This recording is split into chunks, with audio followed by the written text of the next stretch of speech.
Welcome to the Timeless Tales Library, where stories become moonbeams that illuminate the path to restful sleep. I'm Oliver, your host, and tonight I'll be sharing a soothing tale to ease your mind and guide you gently towards sleep. The Timeless Tales Library is made possible by listeners like you. If you've found comfort here, please subscribe and help us continue creating these peaceful stories. As you settle in, comment below and let me know where you are in the world tonight, and share a place you dream of, a story taking you to perhaps the ancient cedar forests of Lebanon, a thatched cottage in the Cotswolds, the volcanic landscapes of Iceland, or a riverboat drifting down the Amazon. Your ideas keep our little library glowing bright. Tonight's story is about a gentle tale of wonder and discovery as Mary Lennox finds herself drawn into the secret garden's most magical season, where golden leaves whisper ancient secrets and the earth prepares for its peaceful winter rest. Now, close your eyes, exhale slowly, and let the day's tensions dissolve like mist in the morning Sunday. Picture each worry as a leaf falling gently from a tree, carried away by a soft breeze. Tonight, you're not in your room, you're in the starlit grove, a tranquil section of the Timeless Tales Library, where the air hums with quiet magic. This secluded grove within the library is a sanctuary of endless paths, each winding trail leading to a new moment of peace, a hidden truth, or a spark of joy waiting to be discovered. Tonight's story is your walk through this enchanted grove. As we take our first step, let your body melt into the warm embrace of your bed. Your mattress is a mossy knoll beneath a canopy of twinkling stars, cradling you in comfort. Soften your shoulders, unclench your hands, and let your breath flow like a gentle stream. Feel the earth beneath you, steady and kind, holding you in its quiet strength. Let's begin our journey. The Secret Garden's Mary Lennox, an autumn sleep story, the Amber Garden. The morning mist clung to the Yorkshire moors like a soft grey shawl, and Mary Lennox found herself waking earlier than usual in her cosy chamber at Misselthwaite Manor. Through her window she could see the gardens draped in October's gentle embrace, where amber leaves drifted lazily from ancient oak trees like golden snow. She dressed quietly in her warmest woolen dress, a soft sage green that had become her favorite, and wrapped her grandmother's cream-colored shawl around her shoulders. The manor was still sleeping, save for the gentle sounds of Martha preparing breakfast in the kitchen below. Mary had grown to love these quiet morning hours, when the world seemed to breathe more slowly and everything felt touched by magic. As she made her way through the corridors, her feet found their familiar path without conscious thought, past the portraits of stern-faced ancestors, down the stone steps that had worn smooth under centuries of footsteps, and through the side door that led to the gardens. The key to the secret garden hung on a ribbon around her neck, warm against her heart, a talisman that had become as natural to her as breathing. The October air was crisp but not cold, carrying the sweet scent of wood smoke from a distant chimney and the earthy perfume of fallen leaves. Mary pulled her shawl closer and walked slowly along the ivy-covered walls, her footsteps muffled by the thick carpet of rust and gold that autumn had laid upon the path. When she reached the hidden door, nearly invisible beneath its curtain of ivy, Mary paused to listen. The garden seemed to be humming with a different energy this morning, quieter than summer's vibrant chorus, but deeper somehow, like the low notes of a distant organ played in a cathedral made of trees. She turned the key in the ancient lock, pushed open the door, and stepped into her sanctuary. The secret garden in autumn was a place transformed. Where once roses had bloomed in riotous abundance, now graceful stalks stood adorned with bright red hips that gleamed like rubies in the morning light. The climbing roses that covered the walls had turned their leaves to shades of copper and wine, creating tapestries more beautiful than any hanging in the manor's great hall. But it was the trees that took Mary's breath away. The ancient apple trees at the garden's heart had become towers of gold, their branches heavy with fruit that glowed like lanterns. Leaves drifted down in a constant, gentle rain, spinning and dancing on air currents she could barely feel. Each leaf seemed to catch the light as it fell, creating tiny flashes of amber and bronze against the soft grey sky. Mary walked slowly along the gravel paths that Dickon and Colin had helped her restore years ago.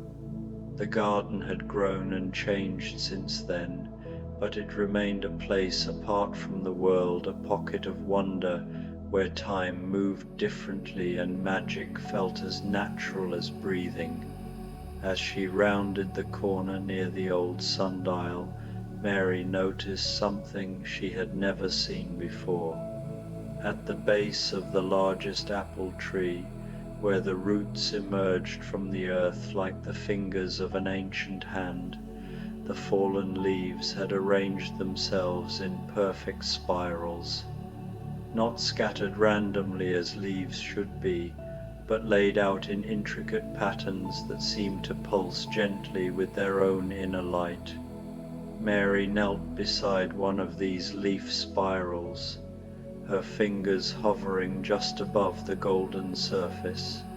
The leaves were warm to the touch, warmer than they should have been in the cool morning air. As her fingertips brushed the topmost leaf, a perfect maple leaf the color of honey, she felt a gentle tingling sensation, like the whisper of electricity before a summer storm. The sensation spread up her arm and through her body, not unpleasant but surprising in its intensity.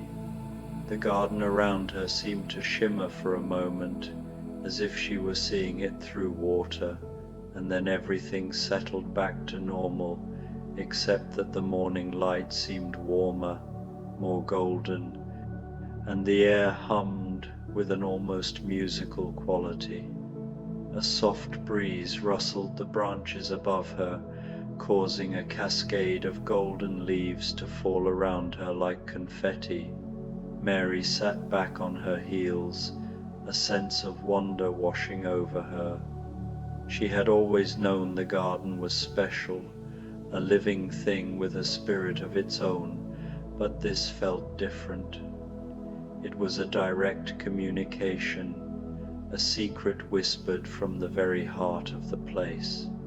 The spiral patterns weren't just a trick of the wind, they were intentional, a kind of message she was meant to find.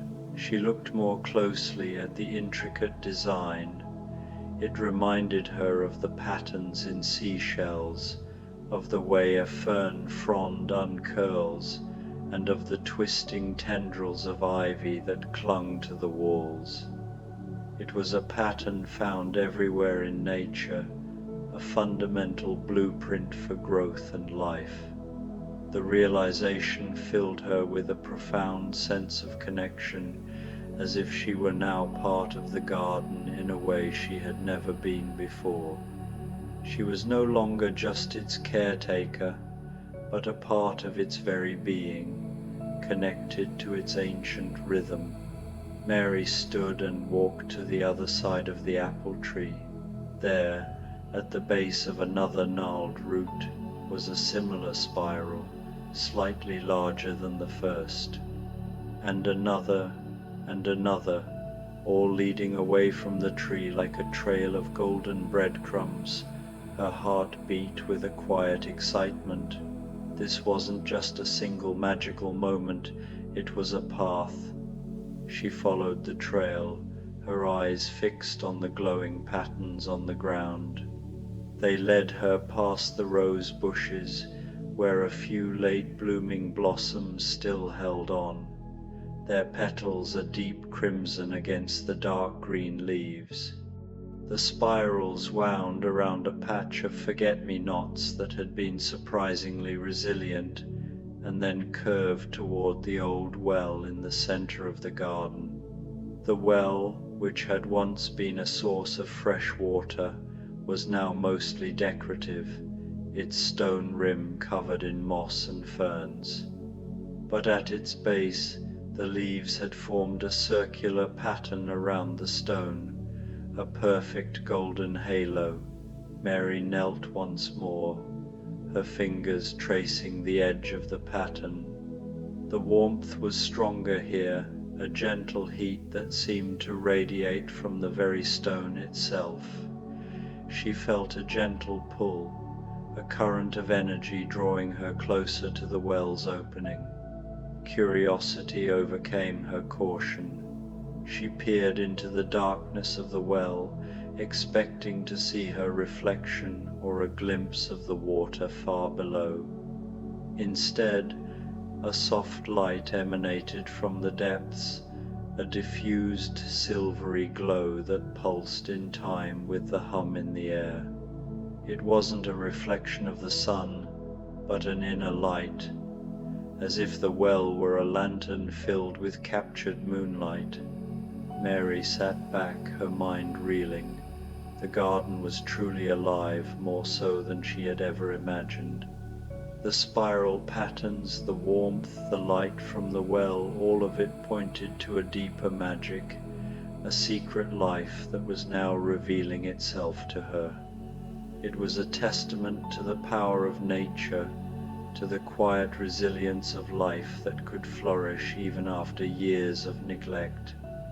The garden was not just a place of healing for her and Colin, it was a source of its own healing, a place that was now regenerating itself in a new and profound way.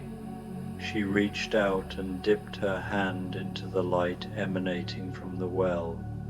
It was cool and refreshing, like 1,000 tiny dewdrops. The tingling sensation returned, but this time it was more profound, more encompassing. She felt a surge of energy, a sense of clarity and peace that settled deep within her bones. The world outside the garden, with its worries and its rules, seemed to recede, replaced by the simple beauty and tranquility of this hidden sanctuary. As she stood, her eyes fell upon the old sundial. Time, as the garden had always shown her, was a fluid thing here.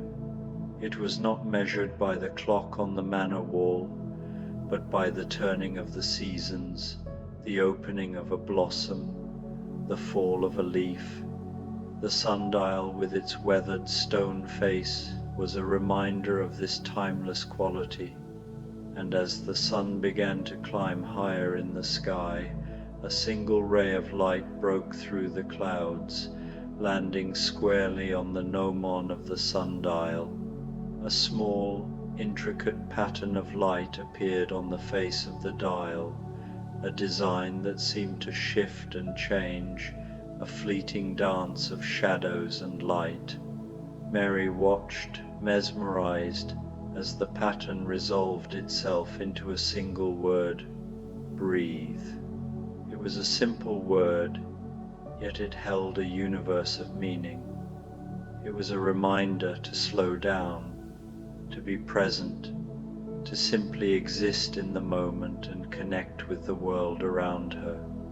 It was the central lesson of the garden, a lesson she had learned over many seasons, but one that was now being reaffirmed in the most magical way imaginable. She took a deep breath, the crisp air filling her lungs, carrying the scent of damp earth and wood smoke, and as she exhaled, she felt the last remnants of her old life, the loneliness, the fear, the isolation slip away, replaced by a quiet sense of belonging. She was home. She was not just in the garden, she was a part of it, and it was a part of her. The golden light from the well seemed to radiate from her own skin. The gentle hum of the air was now a part of her own heartbeat. The magic of the secret garden was not just an external force. It was something that she carried within her, a quiet strength that would guide her long after she left the Yorkshire moors. Mary turned and began to walk back toward the door, her footsteps no longer muffled but light and sure. The golden spirals of leaves seemed to follow her, a silent trail of light in her wake. She knew that she would be back, but the garden had given her something more than just a place to escape. It had given her a sense of purpose, a connection to the world that went beyond words. She was not just Mary Lennox, the lonely orphan from India. She was the keeper of the garden, the one who had unlocked its secrets and, in doing so, had unlocked her own. And as the door swung shut behind her, she knew that the garden's magic would be with her always.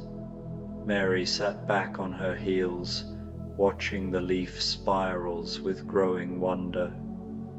As she observed them, she began to notice that they were moving so slowly that she had to focus intently to perceive the motion. The spirals were turning, clockwise, like great wheels made of autumn's treasury.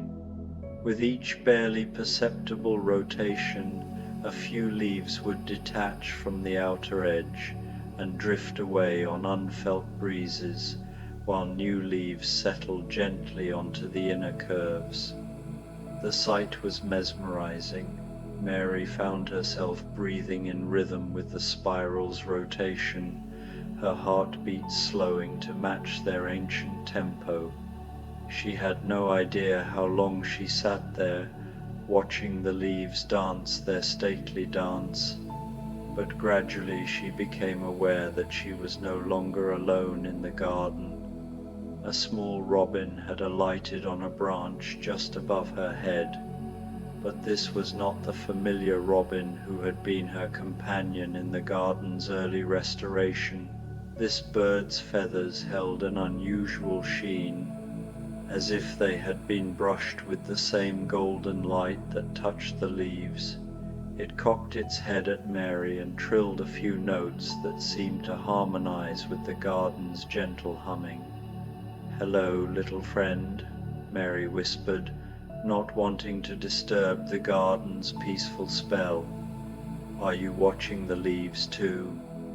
The robin responded with a longer song, complex and melodious, and Mary could have sworn she heard actual words woven through the notes.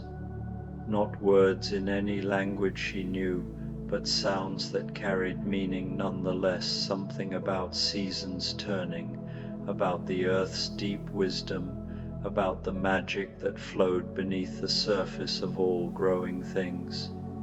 As if summoned by the robin's song, other creatures began to appear. A red squirrel emerged from behind the sundial, its tail particularly fluffy and touched with the same golden sheen as the robin's feathers. 2 grey rabbits hopped out from beneath the rose bushes, their eyes bright and knowing. Even a small hedgehog waddled into view, seemingly unperturbed by Mary's presence. All of these creatures moved with the same unhurried grace, that marked the rotating leaf spirals. They took their places around the base of the apple tree, forming a loose circle that included Mary within its boundaries. None of them seemed afraid, and all of them watched the leaf patterns with the same fascination that had captured Mary's attention. The robin sang again, and this time Mary was certain she heard words. The turning, the turning. The great wheel spins, autumn's secrets, winter's dreams. Mary felt her eyelids growing heavy, not with ordinary sleepiness, but with a deep, peaceful languor that seemed to emanate from the earth itself. The golden light was growing stronger, warmer, and the humming of the garden had resolved into something almost like a lullaby, wordless but infinitely comforting. She lay back on the soft carpet of leaves, using her shawl as a pillow. Above her, the apple tree's branches formed a canopy of gold and green, through which the sky showed in patches of pearl and rose. Leaves continued to fall around her, but instead of landing randomly, they settled over her like a living quilt, each one placing itself with deliberate care.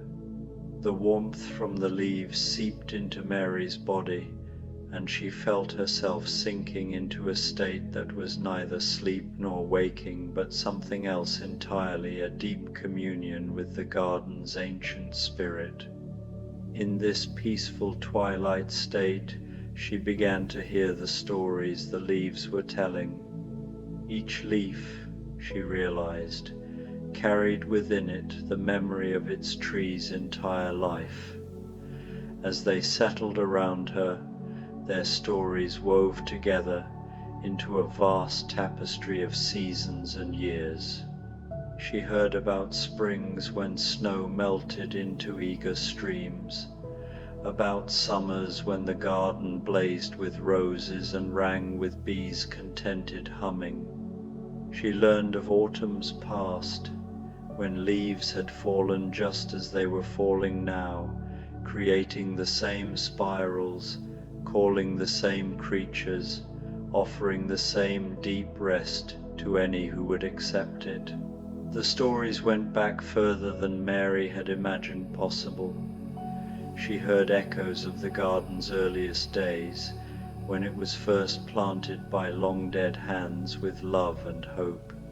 She felt the patient endurance of the years when the garden was locked away and forgotten, when it kept its magic alive through pure will and the memory of better days.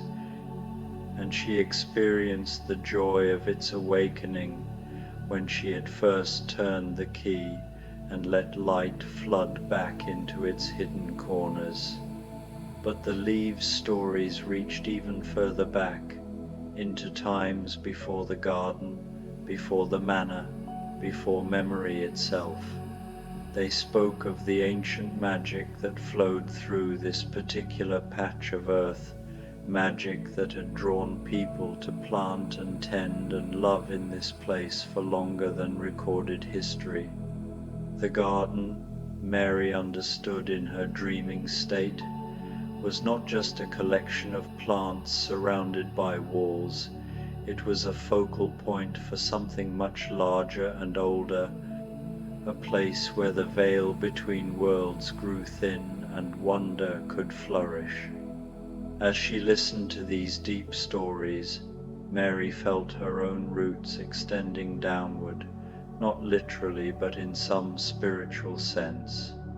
She was connecting with the same earth that nourished the trees, the same magical current that made the leaves spiral and glow. For the first time in her life, she truly understood what it meant to belong somewhere completely. Time passed, though Mary had no awareness of its passage.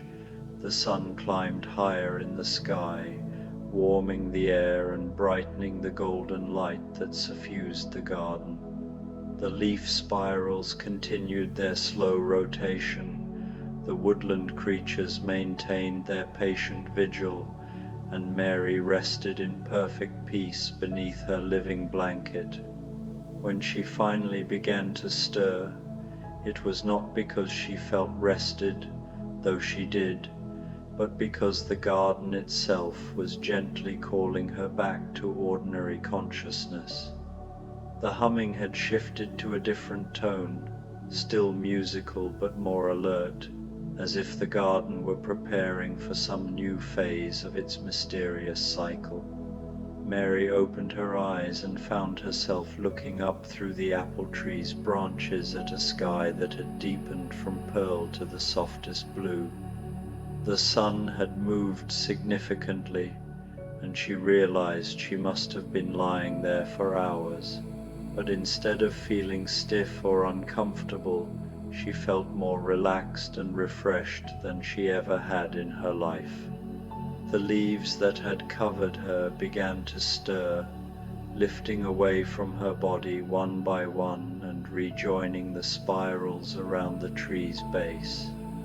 The woodland creatures were still present, but they seemed more alert now, as if they too were preparing for some change. The robin fluttered down to perch on Mary's shoulder, its weight barely perceptible, and sang a brief phrase that she understood as both greeting and farewell.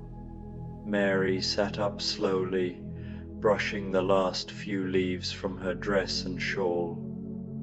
The leaf spirals were glowing more brightly now, their golden light pulsing gently like a slow heartbeat. As she watched, fascinated, the spirals began to turn faster, still slowly by normal standards, but noticeably quicker than their earlier pace. With each rotation, more leaves detached from the outer edges and rose into the air, but instead of scattering randomly, they began to form new patterns, great spirals in the air above the garden, turning and dancing in 3 dimensions. The sight was breathtakingly beautiful, like a ballet performed by autumn itself. The aerial spirals grew larger and more complex, involving not just the apple tree's golden leaves, but contributions from every tree and bush in the garden. Copper beech leaves joined the dance, along with the crimson foliage of the climbing roses, the bright yellow of the birch trees, and the deep purple of the ornamental plum.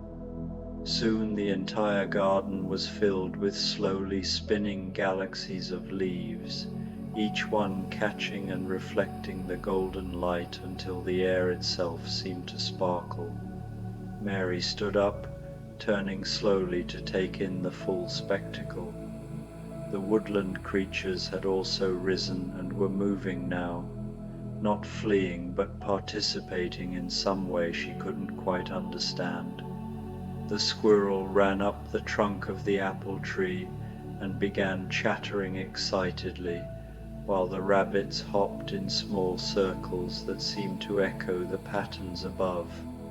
Even the hedgehog was moving, trundling purposefully around the base of the tree in the same clockwise direction as the leaf spirals.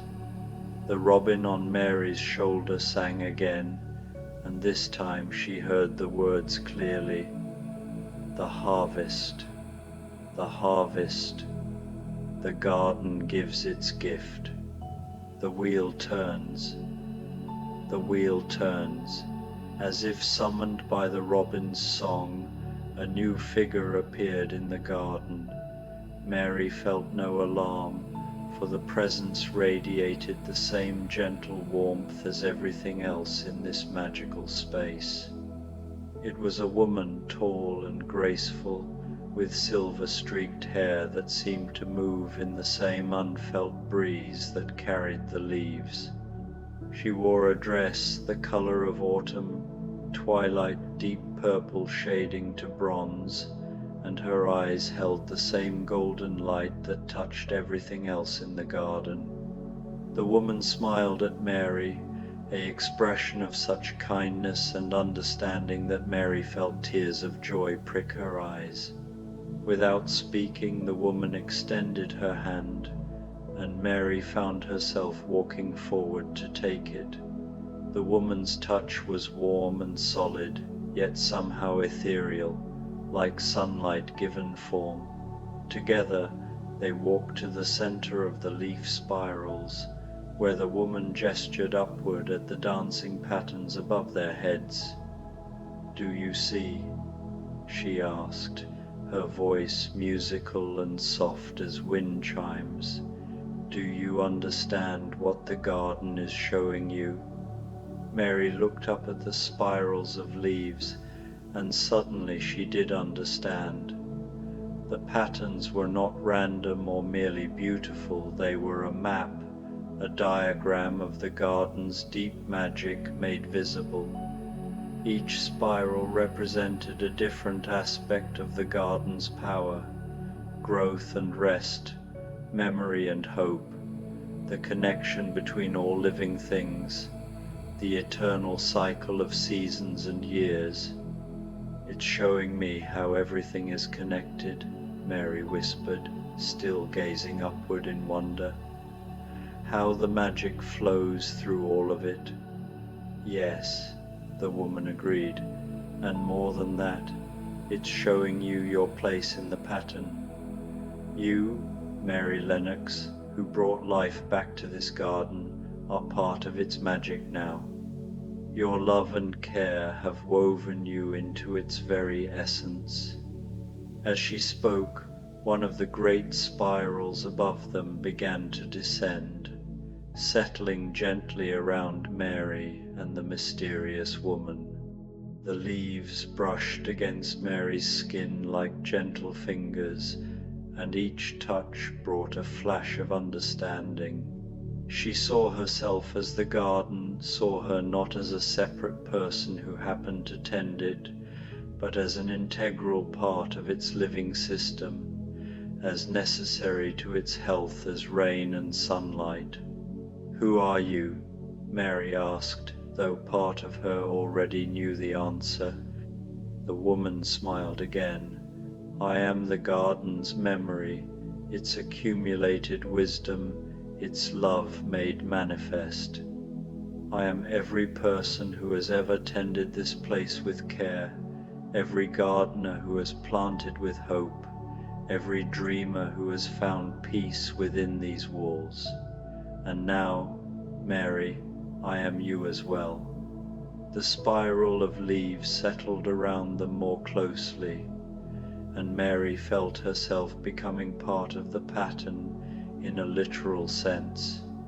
But instead of losing herself, she felt more fully herself than ever before. She was Mary Lennox, but she was also something larger, a guardian of the garden's magic, a keeper of its secrets, a bridge between the ordinary world and the realm of wonder that flourished here. The woman began to fade, her form becoming translucent and then transparent, until she was visible only as a warm shimmer in the air. But her voice remained, speaking words that Mary felt as much as heard. "Remember this day, dear child. Remember that magic is real, that love creates miracles, that the earth itself dreams, and those dreams can heal any heart. When winter comes and the garden sleeps, carry its warmth within you. When spring returns, you will help it wake." And then she was gone, leaving only the faint scent of roses and apple blossoms on the air. The spirals of leaves began to settle back to earth, their dance complete. The woodland creatures touched Mary gently with paw or wing before disappearing back to their hidden homes. The robin sang one final phrase: "Remember, remember, the wheel turns." but the center holds. Before flying away toward the manor, Mary stood alone in the garden as the golden light gradually faded back to ordinary October sunshine. The leaf spirals were still there at the base of the apple tree, but they had resumed their slow, almost imperceptible rotation. The magic hadn't disappeared, it had simply settled back into the deeper layers of the garden's existence, where it would wait patiently for the next person who needed its healing touch. She walked slowly back toward the hidden door, pausing frequently to touch a tree trunk or smell the last roses of the season. Everything looked the same as it had that morning, yet somehow she saw it all differently now. The garden was no longer just her secret retreat, it was a living entity that had chosen to share its deepest mysteries with her, making her part of something far greater than herself. As she locked the door behind her and made her way back toward the manor, Mary felt the key warm against her heart. It was more than a key now, it was a symbol of her connection to the garden's ancient magic, a reminder that she would always carry a piece of that golden autumn within her soul. The manor was stirring to life as afternoon approached. She could hear Martha singing in the kitchen, Colin's laughter echoing from the library where he was reading with his tutor, and Mrs. Medlock's brisk footsteps in the corridor above. These familiar sounds felt precious to her now, threads in the same great tapestry that included the garden's magic and her own transformed understanding. That evening, as Mary sat by her bedroom window watching the sunset paint the moors in shades of rose and gold, she thought about the woman in the garden and her parting words. The wheel turns, but the center holds. Change was constant, seasons would cycle, people would come and go, even the garden itself would grow and evolve. But at the heart of everything was something unchanging and eternal, love, wonder, the magic that connected all living things. She pulled her grandmother's shawl around her shoulders and settled into her chair with a book of poetry. But instead of reading, she found herself gazing out at the darkening sky, where the first stars were beginning to appear. Each one seemed to twinkle with the same golden light she had seen in the garden, and she realized that the magic wasn't confined to that hidden space behind the ivy-covered wall. It was everywhere, woven into the fabric of the world itself, waiting for those who had eyes to see and hearts open enough to believe. As sleep began to claim her, Mary felt the garden's peace settling over her like a warm blanket. In her dreams, she danced with spirals of golden leaves beneath autumn stars, and the earth sang lullabies that spoke of eternal love and the promise that spring always, always returns. The wheel turns, but the center holds, and at the center, now and forever, was the magic of the secret garden and the little girl who had helped it bloom again, who had learned that the greatest magic of all is the love we nurture in the hidden gardens of our hearts. In the depths of the manor, clocks chimed the midnight hour, but in the secret garden, where time moved to deeper rhythms, autumn's golden magic settled into its winter sleep, carrying with it the promise of spring's eventual return and the eternal cycle of growth, rest, and renewal that makes all gardens, secret or otherwise, into places of wonder and hope. And Mary Lennox, guardian of the garden's secrets, keeper of its magic, slept peacefully through the night, her dreams filled with spiraling leaves of gold and the gentle music of a world where love had transformed everything it touched into something beautiful and eternal.